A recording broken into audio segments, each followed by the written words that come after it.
ఒక పక్కన వేళ్ళు ఉన్న కాంగ్రెస్, ఇంకో పక్కన తెలంగాణ పార్టీ బీఆర్ఎస్. ఈ రెండింటి మధ్య బీజేపీ ఎక్కడ ఇరుక్కుంటుంది? ఎట్లా సాధ్యం అవుతుంది? ఎట్లా ఫిట్ ఇన్ అవ్వగలుగుతుంది? ఎందుకంటే తెలంగాణ ప్రజలు చాలా చైతన్యమైనటువంటి ప్రజలు, చాలా చైతన్యమైనటువంటి ప్రజలు.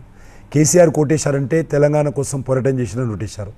కానీ ఆ తర్వాత క్రమంగా పార్టీలో వచ్చినటువంటి అనేక మార్పులు, కుటుంబ పెత్తనం కావచ్చు, అహంకారం కావచ్చు, అవినీతి కావచ్చు, దాని కారణంగా కేసీఆర్ పోవాలనుకున్నారు. ఉన్నంతలో వాళ్ళకు ఇమీడియట్గా వాళ్ళకి రేవంత్ రెడ్డి కనిపించాడు. ఎందుకంటే రేవంత్ రెడ్డి ఒక గొప్పతనం కాదు, పార్టీకి ఉన్నటువంటి ఎస్టాబ్లిష్మెంటు, ఓట్ బ్యాంకు, నాయకత్వము. ఈరోజు అందరూ పాత నాయకులే ఉన్నారు, చూశారు మీరు. నాయకులు కాంగ్రెస్ పార్టీకి 50 సంవత్సరాలు పరిపాలించిన కారణంగా ఆర్థికంగా కావచ్చు, నాయకత్వం కావచ్చు వాళ్ళకున్నది.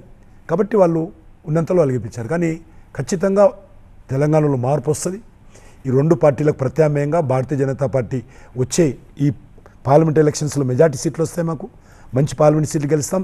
శాసనసభ ఎన్నికల్లో ఖచ్చితంగా మేము గెలుపు లక్ష్యంగా ఇప్పటి నుంచే ప్లాన్ చేసి ఈ 4.5 సంవత్సరాలు. నా ఒక్కడి ఓటుతో దళార్ల వ్యవస్థ కూలిపోయింది. ఎరువులు, విత్తనాల ఖర్చు తగ్గిపోయింది. 6,000 రూపాయలు నేరుగా బ్యాంక్ ఖాతాలోకి వస్తున్నాయి. ఇప్పుడు నేను వేసే ఓటుతో మార్కెట్ చైన్ మరింత బలపడుతుంది. ఇది మన మోదీ గ్యారెంటీ.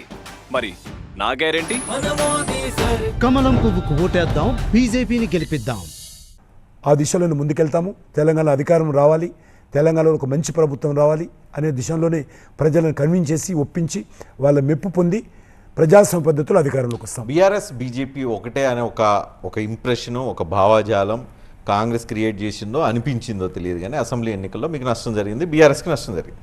సో ఆ పాపం దాన్ని తుడిపేసుకోవడానికి కవితను జైల్లో వేసేసారు. కాదు, సో ఇప్పుడు పార్లమెంట్ ఎలక్షన్ కవితను జైల్లో వేసే కవితను మేం జైల్లో వేసామనే తప్పు. కవిత జైల్లో వెళ్ళడానికి తెలంగాణ రాజకీయాలకు సంబంధం లేదు. అదే కారణంతో కదా బీజేపీ బీఆర్ఎస్ ఒకటనే ఒక ఇంప్రెషన్తో అరెస్ట్ అంటే ఇప్పుడు అరవింద్ కేజ్రీవాల్ ఎందుకు అరెస్ట్ అయ్యిండు, ఇంకో ముఖ్యమంత్రి ఎందుకు అరెస్ట్ అయ్యిండు? కాబట్టి ఢిల్లీలో జరిగినటువంటి బీరు బ్రాండీ కేసు అది. అక్కడ జరిగినటువంటి ఇన్వెస్టిగేషన్లో ఈమె ఆధారాలు దొరికాయి కాబట్టి ఈమె మీద ఇన్వెస్టిగేషన్ తప్ప తెలంగాణ రాజకీయాల నేపథ్యంలో తెలంగాణలో బీఆర్ఎస్కు నా ఒక్క ఓటుతో ఇంటికి ఉచిత రేషన్ వచ్చింది. ఇప్పుడు నేను వేసే ఓటుతో 5 ఏళ్ల పాటు ఉచిత రేషన్ వస్తుంది. ఇది మోదీ గ్యారెంటీ. మరి నా గ్యారెంటీ? కమలం పువ్వుకు ఓటేద్దాం, బీజేపీని గెలిపిద్దాం.